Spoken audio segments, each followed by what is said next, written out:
Welcome back to my YouTube channel Ideal Academy. Friend, जो UP TGT और PGT के exam जो 2022 में होने वाले हैं, ठीक है, उनको देखते हुए ये जो मैंने सोचा है कि डेली सीरीज़ स्टार्ट करती हूँ मैं। तो मैं डेली जो है 10-10, 15-15 मिनट की वीडियो विद एक्सप्लेनेशन के साथ अपना ये 15 क्वेश्चन या 10 क्वेश्चन डेली में बनाने की कोशिश करूँगी। तो ये इसकी फ़र्स्ट सीरीज़ है, फर्स्ट डे है आज।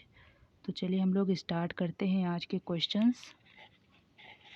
देखिए, हमारा जो पहला क्वेश्चन है वो क्या कह रहा है, दोहरा लेखा प्रणाली का प्रारंभ हुआ।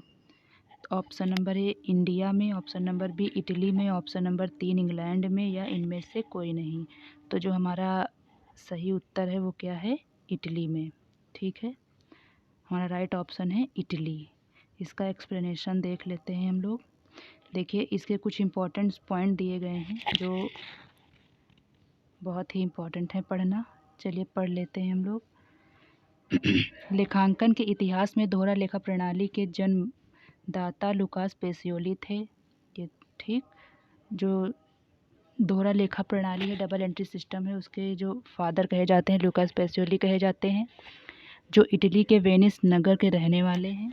इन्होंने अपनी पुस्तक दी कंपोजिट ऑफ स्क्रिप्चर्स में, जो 1494 में इन्होंने लिखी थी, दोहरा लेखा प्रणाली का वर्णन किया। चलिए अब बढ़ते हैं अगले प्रश्न की ओर। हमारा अगला प्रश्न है, जब 2 या 2 से अधिक फर्मों का मिश्रण होता है तो कहा जाता है, उसे क्या कहते हैं। ऑप्शन नंबर ए है एकीकरण, ऑप्शन नंबर 2 है संविलयन, तीसरा ऑप्शन है पुनर्निर्माण, या चौथा है इनमें से कोई नहीं। तो इसका जो राइट ऑप्शन है वो है एकीकरण।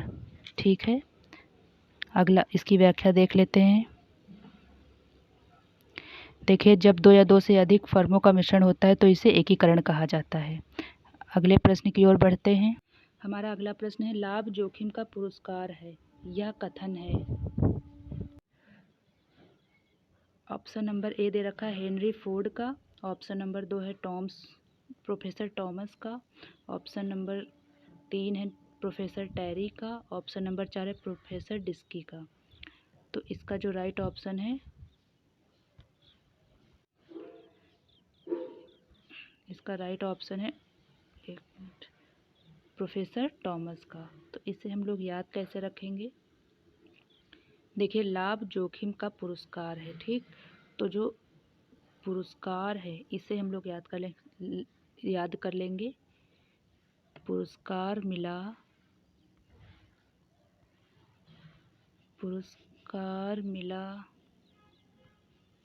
टॉमस को, ठीक। तो ये शॉर्टकट से हमें परिभाषा भी याद रहेगी, पुरस्कार मिला टॉमस को।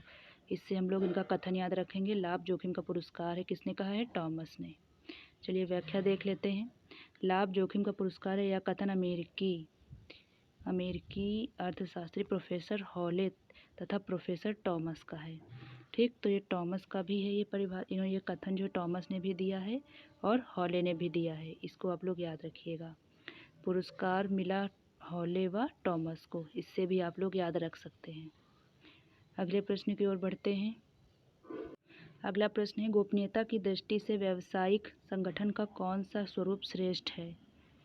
एकांकी व्यापार, कंपनी, साझेदारी, या सहकारी कंपनी। तो इसका जो राइट ऑप्शन है वो है एकांकी व्यापार। इसकी व्याख्या देख लेते हैं। गोपनीयता की दृष्टि से व्यावसायिक संगठन का एकांकी व्यापार का स्वरूप सर्वश्रेष्ठ होता है, क्योंकि ऐसी स्थिति में सभी बातें केवल स्वामी तक ही सीमित रहती हैं और आवश्यकता पड़ने पर उपर्युक्त परिस्थितियों में उनका खुलासा किया जाता है। इसमें निर्णयन क्षमता भी तीव्र होती है। डिसीजन मेकिंग जो होता है एकांकी व्यापार में ज़्यादा सही से होता है। चलिए आगे बढ़ते हैं। हमारा अगला प्रश्न है, साझेदार के अवकाश ग्रहण पर उसके हिस्से की ख्याति शेष साझेदारों के पूंजी खाते में अनुपात में डेबिट की जाएगी। ऑप्शन नंबर ए है त्याग, ऑप्शन नंबर 2 है लाभ प्राप्ति, ऑप्शन नंबर 3 है पुराने, ऑप्शन नंबर 4 है नए। तो इसका जो राइट ऑप्शन है वो है ऑप्शन नंबर 2 लाभ प्राप्ति। इसकी व्याख्या देखिए व्याख्या में दे रखा है, साझेदार के अवकाश ग्रहण करने पर उसके हिस्से की ख्याति शेष साझेदारों के पूंजी खाते में लाभ प्राप्ति अनुपात में डेबिट की जाएगी। चलिए आगे बढ़ते हैं। हमारा अगला प्रश्न है, फर्म के समापन पर संपत्तियों का हस्तांतरण करने पर वसूली खाता किया जाता है। डेबिट, ऑप्शन नंबर 2 है क्रेडिट, फिर थर्ड है डेबिट या क्रेडिट, और फोर्थ ऑप्शन है इनमें से कोई नहीं। तो इसका जो राइट ऑप्शन है, राइट आंसर है वो है डेबिट। कौन सा राइट ऑप्शन है? डेबिट। चलिए इसकी व्याख्या देख लेते हैं।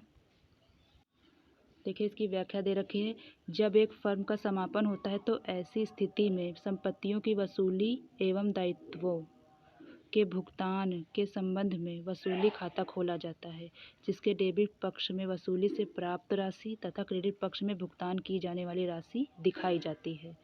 जो डेबिट पक्ष होता है, डेबिट साइड होता है, वहाँ पे वसूली की प्राप्त राशि तथा क्रेडिट में क्या भुगतान की जाने वाली राशि को दिखाया जाता है।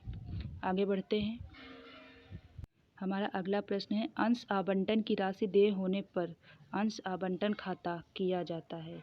ऑप्शन नंबर 1 है डेबिट, ऑप्शन नंबर 2 है क्रेडिट, ऑप्शन नंबर 3 है डेबिट या क्रेडिट, ऑप्शन नंबर 4 है ये सभी। तो इसका जो सही आंसर है वो है डेबिट। ठीक, अंश आवंटन की राशि देय होने पर अंश आवंटन खाता किया जाता है। क्या किया जाता है? डेबिट किया जाता है। व्याख्या देख लेते हैं। अंश आवंटन की राशि या देय होने पर अंश आवंटन डेबिट किया जाता है। चलिए आगे बढ़ते हैं। हमारा अगला प्रश्न है, प्रथम याचना की राशि प्राप्त होने पर बैंक खाता किया जाता है। ऑप्शन नंबर 1 है डेबिट, ऑप्शन नंबर 2 है क्रेडिट, ऑप्शन नंबर 3 है डेबिट या क्रेडिट, ऑप्शन नंबर 4 है इनमें से कोई नहीं। तो इसका जो सही उत्तर है वो है डेबिट। ऑप्शन नंबर 1 इसका सही है।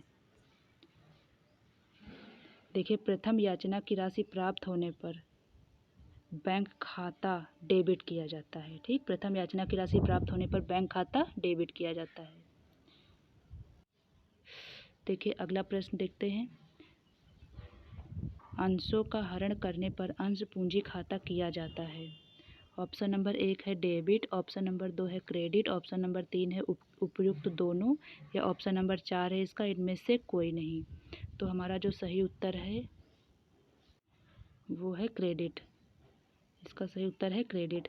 अंशों का हरण करने पर, मतलब जब अंशों का हरण कर लिया जाता है तो हमारी जो अंश पूंजी खाता होती है वो क्या की जाती है? क्रेडिट की जाती है। अंशों का हरण करने पर, देखिए व्याख्या दी है, अंशों का हरण करने पर अंश पूंजी खाता क्रेडिट किया जाता है। ठीक, चलिए आगे बढ़ते हैं। हमारा अगला प्रश्न है, अंश हरण की दशा में अंश हरण खाता क्रेडिट किया जाता है।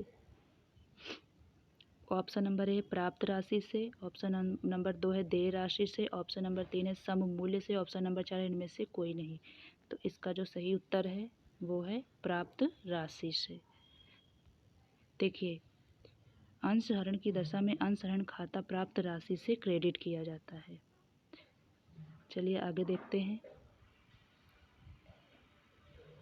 हमारा अगला प्रश्न है, हरण किए गए अंश को पुनः निर्गमित करने के पश्चात अंश हरण खाते के शेष को खाते में हस्तांतरित किया जाता है।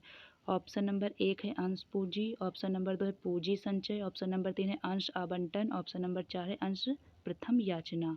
तो इसका जो सही उत्तर है, इसका सही उत्तर है ऑप्शन नंबर 2 पूंजी संचय। देखिए इसमें व्याख्या भी दी गई है, हरण किए गए अंश को पुनः निर्गमित करने के पश्चात अंश हरण खाते को पूंजी संचय खाते में हस्तांतरित किया जाता है। तो फ्रेंड्स ये थे आज के क्वेश्चन। तब फिर मिलते हैं अब हम लोग अगले वीडियो में। तब तक के लिए नमस्कार, थैंक यू सो मच। और आपको अगर वीडियो पसंद आया हो तो चैनल को सब्सक्राइब कर लीजिएगा, वीडियो को लाइक कर दीजिएगा और जितना हो सके बच्चों को शेयर कीजिए। Thank you so much.